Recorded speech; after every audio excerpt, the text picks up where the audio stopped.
தமிழகத்தில் நடந்த சில முக்கிய நிகழ்வுகளை சுருக்கமாக பார்க்கலாம். நாகர்கோவில் அருகே நுள்ளிவிளை பகுதியில் செயல்படும் 2 அரசு மதுபான கடைகளை நிரந்தரமாக மூட வேண்டும் என வலியுறுத்தி மாவட்ட ஆட்சியர் அலுவலகத்தை பொதுமக்கள் முற்றுகையிட்டனர். பின்னர் நடவடிக்கை எடுக்க கோரி மாவட்ட ஆட்சியரிடம் மனு அளித்தனர். மதுபான கடையை அகற்றக் கோரி கடந்த மாதம் போராட்டம் நடத்திய போது நடவடிக்கை எடுப்பதாக அதிகாரிகள் கூறியும் இதுவரை எந்த பலனும் இல்லை என அப்போது தெரிவித்தனர்.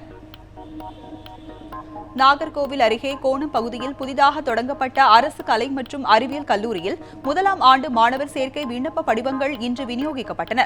இதனை மாவட்ட ஆட்சியர் பார்வையிட்டு ஆய்வு செய்தார். இன்று முதல் 3 நாட்களுக்கு காலை 10 மணி முதல் மாலை 3 மணி வரை விண்ணப்ப படிவங்கள் வழங்கப்படும். திருப்பூர் மாவட்டம் தாராபுரம் அருகே பக்தர்கள் சென்ற வேன் கவிழ்ந்ததில் 5 சிறுவர்கள் உட்பட 20க்கும் மேற்பட்டோர் காயமடைந்தனர். கொடுமுடி நோக்கி வேன் சென்றபோது பெரிய நாயக்கன் பகுதியில் வேன் கட்டுப்பாட்டை இழந்து சாலையோரமாக கவிழ்ந்து விபத்துக்குள்ளானது. அரசு மருத்துவமனையில் அனுமதிக்கப்பட்டவர்களை தாராபுரம் சட்டமன்ற உறுப்பினர் காளிமுத்து நேரில் சந்தித்து ஆறுதல் கூறினார். விழுப்புரம் மாவட்டம் மரக்காணம் அருகே குடிநீர் முறையாக வழங்கப்படாததை கண்டித்து காலி குடங்களுடன் கிராம மக்கள் சாலை மறியல் போராட்டத்தில் ஈடுபட்டனர்.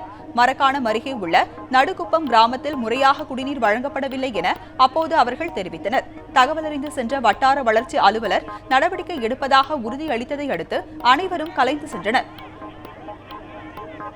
நெல்லை மாவட்டம் அம்பாசமுத்திரம் காரையார் அணை பகுதியில் உள்ள சின்ன மயிலாறு காணி குடியிருப்பு பகுதியில் 50க்கும் மேற்பட்ட குடும்பங்கள் வசித்து வருகின்றன. தாமிரபரணி ஆற்றை கடப்பதற்காக இருந்த மரப்பாலம் பழுதானதால் அப்பகுதி மக்களே பாலத்தை சீரமைத்து வருகின்றனர். இங்கு நிரந்தர பாலம் அமைத்து தருமாறு பலமுறை புகார் தெரிவித்தும் நடவடிக்கை எடுக்கவில்லை என அவர்கள் குற்றம் சாட்டியுள்ளனர்.